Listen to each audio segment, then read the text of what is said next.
I was falsely accused of cheating by my wife. She took my kids and I lost my job. I spent years rebuilding my life, and when she found out I became rich, she tried to sue me for alimony. So I turned the tables in the most unexpected way. 3 years after my divorce, I was barely scraping by as a freelance graphic designer, living in a studio apartment, eating ramen, the whole divorced dad starter pack. My ex-wife Laura had convinced everyone I was having an affair with my work partner Michelle. She'd moved in with her trainer Kevin the day our divorce was finalized. Then my weird uncle Robert died, the guy everyone called crazy because he collected vintage comic books and lived like a hermit. Family reunions were awkward because Robert would corner people and lecture them about Superman #1 being better than gold. Turns out Uncle Robert wasn't so crazy. His comic collection was worth $2 million.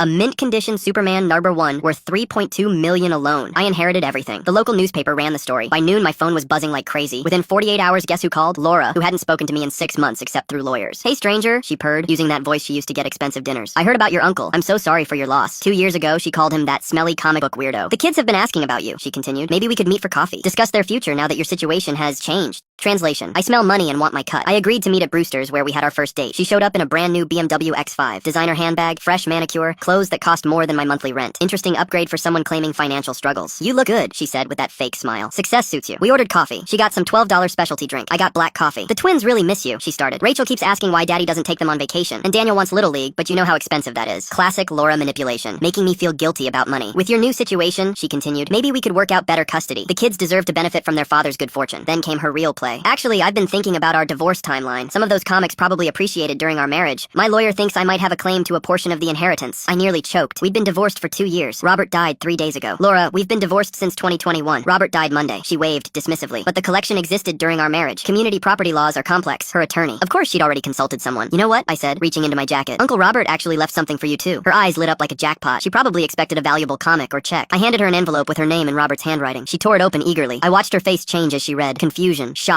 pure panic. The letter was a masterpiece. Robert had documented everything. Photos of Laura with Kevin 6 months before she filed for divorce. Screenshots where she bragged about taking me to the cleaners. Bank records of her secret account. A timeline of her lies about my supposed affair. The final paragraph was perfect. Laura, you destroyed my nephew's family for money and vindictive pleasure. This inheritance is specifically structured to exclude you and prevent fraudulent claims. The trust documents were designed by 3 law firms to stop exactly what you're attempting. Nice try, but my nephew deserves better. P.S. Kevin's been cheating on you with your yoga instructor. Laura's hands shook. Her perfect composure cracked. This can't be legal, she stammered. Completely legal, I said. Robert hired a private investigator during our divorce. He spent 2 years protecting his money from exactly this scenario. She looked around like planning an escape. Other customers were staring. The kids, she tried weakly. This isn't about me. You're right, I agreed. Which is why Robert's will sets aside money for Rachel and Daniel's education, but only if they maintain a relationship with their father. Laura left without finishing her $12 drink or paying. 2 days later, her lawyer confirmed she had no legal claim whatsoever. The kids are coming next weekend. We're going to Disneyland, something Laura promised for 3 years but never delivered because it was too expensive. Robert left final instructions for buying the kids their dream treehouse and a college fund Laura can't touch. Sometimes the family weirdo is the wisest person in the room.